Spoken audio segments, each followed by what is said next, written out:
जब हुजूर सल्लल्लाहु अलैहि वसल्लम की विलादत हुई। ए अब्दुल मुत्तलब, आपके घर पोता पैदा हुआ है। क्या अब्दुल्ला का बेटा? आज मेरे घर खुशियों का चिराग रोशन हुआ है। ये दिन मेरे लिए बड़ी खुशी लेकर आया है।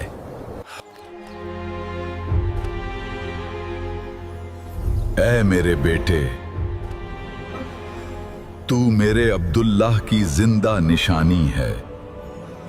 जब नबी पाक सल्लल्लाहु अलैहि वसल्लम की विलादत हुई, वो रात आम नहीं थी, जमीन बदल रही थी। एक ऐसा नूर जाहिर हुआ जिसने तारीख बदल दी, और मक्का में बुत खुद गिरने लगे। ये क्या हो रहा है? हमारे बुत खुद कैसे गिर रहे हैं? ये कोई आम बात नहीं। क्या ये किसी बड़ी तब्दीली की निशानी है? बेमौसम फल जाहिर होने लगे। दरख्तों ने ऐसे फल दिए जो पहले कभी ना देखे गए। ये कैसे मुमकिन है? अभी तो दरख्त खाली थे। ये जरूर कोई निशानी है। फिर दादा अब्दुल मुत्तलिब उस मुबारक बच्चे को अपने हाथों में लेकर हरम काबा की तरफ रवाना हुए। हर कदम के साथ दिल में अजीब सी खुशी और अजमत का एहसास था। लोगों, मैं इस बच्चे का नाम मोहम्मद रखता हूँ। इसका नाम आसमानों में भी सराहा जाए और जमीन पर भी। और जैसे ही ये अजीम खबर मक्का की गलियों में एक अजीब बेचैनी तौड़ गई, एक लौंडी तेजी से सांस फूलती हुई अबू लहब के घर की तरफ भागी। इसके दिल में खुशी भी थी, हैरत भी, क्योंकि आज एक ऐसा बच्चा पैदा हुआ था जिसकी रोशनी पूरी दुनिया बदलने वाली थी। ऐ मेरे आका, सुने सुने, एक बड़ी खबर है। क्या हुआ? क्यों इस कदर घबरा रही हो? आपके भाई अब्दुल्ला के घर एक बेटा पैदा हुआ है। क्या कहा? बेटा? जी हाँ, एक नूर वाला बच्चा। ये सुनकर अबू लहब के चेहरे पर खुशी छा गई, और इस खुशी में उसने अपनी लौंडी को आजाद कर दिया। लेकिन वक्त गुजरने के साथ वही अबू लहब उस नूर के सबसे बड़े दुश्मनों में शामिल हो गया। हजरत आमिना के बाद सबसे पहले जिस हस्ती ने आपको अपनी आगोश में लिया और दूध पिलाया, वो अबू लहब की लौंडी सुवैबा थी। उस वक्त उनकी गोद में एक और बच्चा भी था जिसका नाम मसरूह था। सुवैबा ने निहायत मोहब्बत और शफकत के साथ उस मुबारक बच्चे की परवरिश की, और यूं ये निस्बत हमेशा के लिए तारीख का हिस्सा बन गई। यही नहीं, उन्होंने उससे पहले हजरत हमजा रजी अल्लाह अन्हु को भी दूध पिलाया था, और बाद में हजरत अबू सलमा रजी अल्लाह अन्हु को भी अपनी आगोश में लिया। यूं एक ही दामन शफकत से जुड़े ये रिश्ते मोहब्बत, कुर्बत और तकदीर की एक खूबसूरत दास्तान बन गए। अरब का यह कदीम दस्तूर था कि वो अपने बच्चों को शहर की फिजा से दूर रखने के लिए बदवी औरतों के सुपुर्द कर दिया करते थे, वो बचपन ही से खालिस अरबी जबान सीख सकें। इसी रिवायत के मुताबिक अब्दुल मुत्तलिब ने भी अपने इस मुबारक पोते के लिए एक दूध पिलाने वाली दाया तलाश की, और फिर ये सादत हजरत हलीमा सादिया रजी अल्लाह अन्हा को नसीब हुई, जो कबीला बनी साद बिन बकर की एक नेक और सादा खातून थी। इनके शौहर हारिस बिन अब्दुल उज़ा थे, और वो भी उसी कबीले से ताल्लुक़ रखते थे।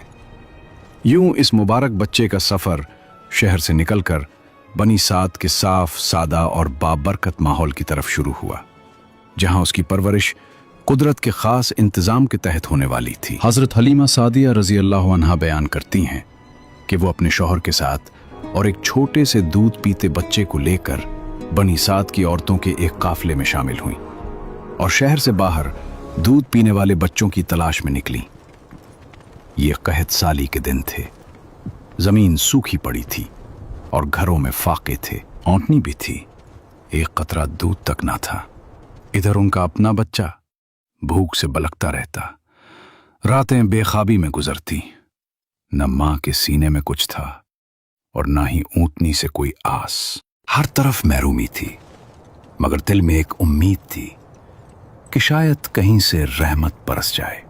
जब वो अपनी गधी पर सवार होकर चलें तो उसकी कमजोरी और दबलेपन की वजह से उसकी रफ्तार इतनी सुस्त थी कि पूरा काफिला परेशान हो गया, मगर वो हिम्मत ना हारे, और इसी हालत में आखिरकार मक्का पहुंच गई, जहां उनकी जिंदगी का रुख हमेशा के लिए बदलने वाला था।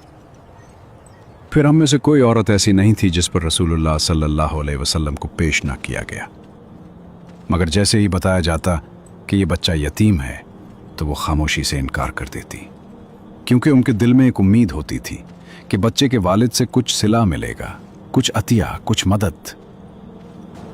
मगर वो नहीं जानती थी कि जिसे वो दुनियावी फायदे की वजह से छोड़ रही हैं, वही बच्चा दुनिया और आखिरत की सबसे बड़ी रहमत बनने वाला है। इधर जितनी औरतें मेरे हमरा आई थीं, सबको कोई ना कोई बच्चा मिल गया, सिर्फ मुझी को न मिल सका।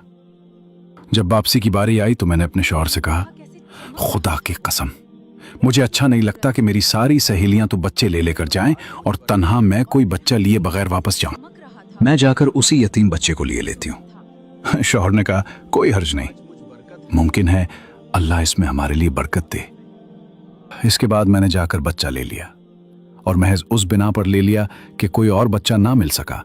हजरत हलीमा सादिया रजी अल्लाह अन्हा बयान करती हैं कि जब वो उस मुबारक बच्चे को लेकर अपने डेरे पर वापस आए और उसे अपनी आगोश में लिया तो एक अजीब मंजर जाहिर हुआ कि अचानक उनके दोनों सीने दूध से भर गए और बच्चे ने जी भर कर पिया।